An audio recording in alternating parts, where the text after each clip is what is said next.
This is my brother Rhodes. Oh. I'm Marina. You've met me. Oh yeah, you're my sister, right? Yeah. That is the wrong. Did I do the wrong? Yeah, yeah, you did the wrong hand. Nice to meet you, Rhodes. We got it. Yeah. That's it. That's the vlog. Yeah, we're done. Called it.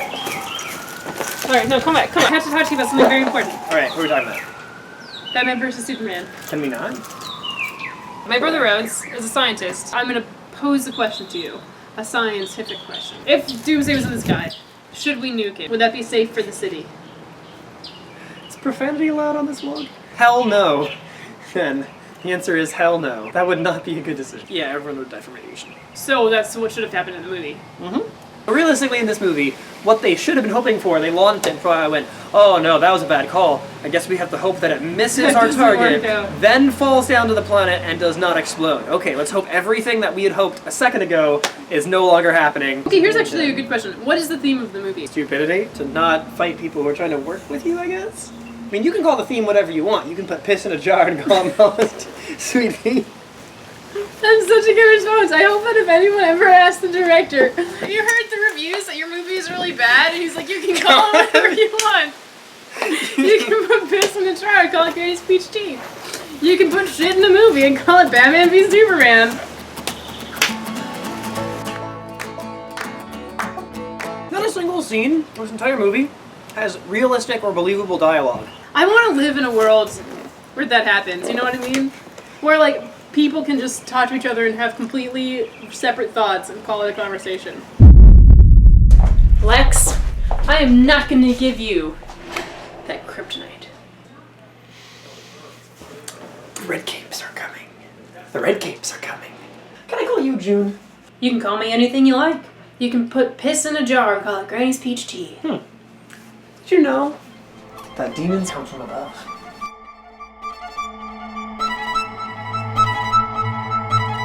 Hey, that's really interesting, man. It was so nice to Yeah, meet you. yeah, no, it was. Oh my god. It's good We to see should do you. this more often. Yeah, we should. Yeah. That was good. That was a good dialogue. Now I wonder if that's a political statement. That when we Everything have in a this dialogue, sometimes people are just shouting at each other and no one's really saying anything. Whoa. You know what would have been better than that whole dream sequence where he goes into Mad Max world? Is like if when he's watching it and it's like downloading 0.1%, 0.2%. Oh, that would definitely be better. If he just puts on Mad Max and watches that for a bit. I mean, that would have been 100% better. But I mean, it would have been better if it had just been like 0.3%, 0.4%, 0.5%, For the whole 0.6%. Just can you imagine how amazing that scene would be to sit in the theaters and see? Everyone's like, okay, this is going kind of long. It'd be like, it's not unusual theory. People see like 0.7 and they're like, well, it can't be more than this. But once it gets into the tens, people are like, there's no reason this should keep happening, and it just like does. all the way to 100%. What this movie felt like to me is Abed in Community once described montage is my way of apologizing for reality, and I feel like this entire movie was one giant montage that made no sense, and it was trying to apologize for itself. I actually liked kind of some of the musical themes. And I liked the Lex Luthor music. I didn't notice it. I liked it, except for they would just do it when nothing interesting was happening. Playing really intense music and being in slow motion doesn't make it awesome. This is the Teen Wolf problem. Oh, This. yes. Dude, this is cool music. This is awesome.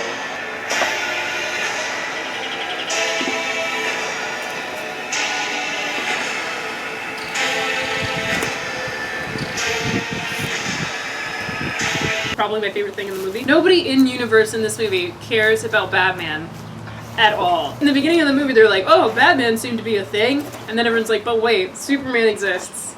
Yep. That's kind of a bigger deal than Batman. Yep. And then you find out he's been Batmaning for like 20 years. And like nobody has ever cared. No wonder he hates Superman so much. He's like, maybe if I just do this for long enough, I'll start getting the attention I deserve. I'm just excited for the day when I've been making these vlogs for 20 years and I haven't gotten the recognition I deserve, so I decide to go murder some other vlogger. I'll set up a light in the sky so that they'll come and see me, but unless some evil villain steals their mom and then tells them they have to fight me in order to get their mom back, he probably won't show up. Yeah, and then I'll just stand staring at the sky all night. And then maybe he'll show up. One thing we need to talk about in this horrific movie would be Martha. Why did you say that name? Hey, you guys want some cookies? Get out of here, Mom! What? Your name's not Martha. Get out! Not every mom is named Martha. We're trying to make our movie! Your Fine. name's not Martha. Well, look at Not this every mother is cookies. called Wait, cookies? Cookies? Alright, we'll get cookies. Yeah, we'll get cookies. What I didn't notice the first time I watched it was that Superman does not even speak to his mother. But he doesn't even talk to her in that scene. She's like talking to him and he's just like looking into the distance all angsty and brooding like. The fact that Superman, like, can hear Lois Lane when she's in trouble but He can't doesn't hear his even mother. notice his mom. Oh no! My mother, who I've not spoken to for this entire movie, has been kidnapped. I did not find this out by my supersonic hearing because I don't care about her, but I'm still very upset. But playing it really makes me mad. They actually have it end because their mother's name are the same name. Wait, our mothers have similar? The same name? Same one? There's no way I can go What? through this, buddy. And the way that he finds out is so artificial. He's like, Superman's being choked, and he's like, Oh, that's right. "You're gonna kill Martha." And I'm like, who calls their mother Martha? Yeah, he Especially to doesn't- someone who doesn't yeah. know her. And then the little kid, you're right. That was one of my favorite things too. Yeah, he's like, "You're gonna be okay, little kid. Horse. Where's your mom?" Oh, the horse. A movie that made for Tina Belcher. Like when things start looking bad, a horse comes out of the mist. But like that little girl's like, "My mom's up there in that building," and it's like, "Why, little girl? Were you standing on the street outside Did of she your go mom's upstairs? office building?" The thing that makes the most sense is like she was like, "Excuse me while I go into the office, dear. I'll be right down." You'd bring and she your kid left with them you. down on the street level where there are murderers and a horse. And a horse. Maybe they rode up together on the horse and They she rode watched the together. horse. That's probably what happened. So I guess to sum up, that movie is terrible. Nothing holds up.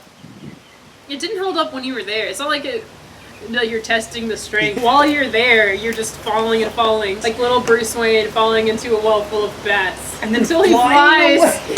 That's the worst. That's when you know, because at the beginning you're like, oh, this like imagery is kind of cool, the music's kind of okay, and then he starts flying, and you're just like, what the? what? Either the power of bats gives him the ability to fly, Which is not a or good decision. it's a dream, which is also not a good decision.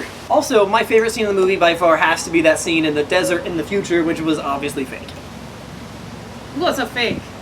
It was a dream. The whole movie was like a giant dream sequence of terrible. Oh, it was a nightmare sequence. It was the whole movie was a nightmare A sequence. nightmare sequence. Oh my gosh. The nightmare sequence. That sounds like a new teen dystopian novel, doesn't it? The first one, they're all in the nightmare sequence, and they have to fight their worst fears in dreams. get out? And then at the end of the book, they find out that they're in there because it's a science experiment, because they're trying to save the world with the teenagers. It's like a software, it's like a next book- matrixy thing. Yeah, the next book they're out of it, now they're in the real world. Turns out the real world is also part of the science experiment. Yeah. The third one, they're actually in the real world. Yeah, And they have to go into the nightmare sequence at one point They during have the to go movie back. for some reason. Everything and it's has worse. changed. And it's worse for some reason. Yeah. Well, I'm excited about writing the new nightmare sequence series of books and turning those Yeah, into them. cash guzzling movies. Because they work. They'll work. They're predictable. What? I never would have predicted any of that. Formulas are what matter in Hollywood. Well, you can call it a formula, but you could also call it Granny's peach tea in a jar. Piss in a jar. Also, Batman deciding to shoot Superman with bullets as opposed to Krypton bullets. Why did he make kryptonite bullets? Why Bullets, did you why make did a kryptonite spear? The Why did you least throw the effective. spear into a shallow pond? Why was it so hard for you to pick the spear out of the pond, but And then you then- could fly with the spear and stab it into somebody? Why did you stab it through his body instead of leaving the poisonous chemical inside his body? Why did you not move Superman from the kryptonite when he died so that So maybe he he- would get better? Yeah, or Why did- expose him to sunlight. Well, it was nighttime. And they put him in a casket. That's probably didn't help. Burying him is probably not going to help. Really put the final nail in that casket. They're putting the nail in the coffin. That's how it goes. Very literally. Oh, by the way, spoiler alert, Superman dies, but like, You knew, No. like, when I say, like, you know nobody's gonna die in this movie, and you do, and even though somebody dies in this movie, like, you still know that nobody's dead. he's gonna Like, come it back doesn't in make like 10 any seconds. difference. This seems to only be helping him encourage his powers to grow more, because now he can levitate dirt. What a good movie. It was a shame. What a good vlog. Thanks. Thank you for coming on my vlog. We had a lot of fun. We did have a lot of fun. We can talk about things that aren't piss in a jar in other videos if you'd want to come back. Quick question. Can I come back in other videos and talk about piss in a jar? That's all I do. Oh, that's what this channel is all about. Yeah. So you're perfect fit. Can I teach people science? Yeah. Yeah. That'd not be good for your videos. I mean, you can teach people science if you want to. Poll time. Do you want to know how to do a Laplace transform? You should. If so, vote down in the comments. Nobody comments on these. Did you know that the one time I mentioned people leaving comments, Mom sent me an email with the subject line comments, and they were, this wasn't as good as last week's. Thank you, Mom. Thanks, Mom. Let's listen for the internet telling us if they want to see your videos. Well, yeah, screw you too, internet. I don't think they want any Rhodes. They don't want to see my videos either. If you don't come back, I do want to make sure I say a fitting tribute.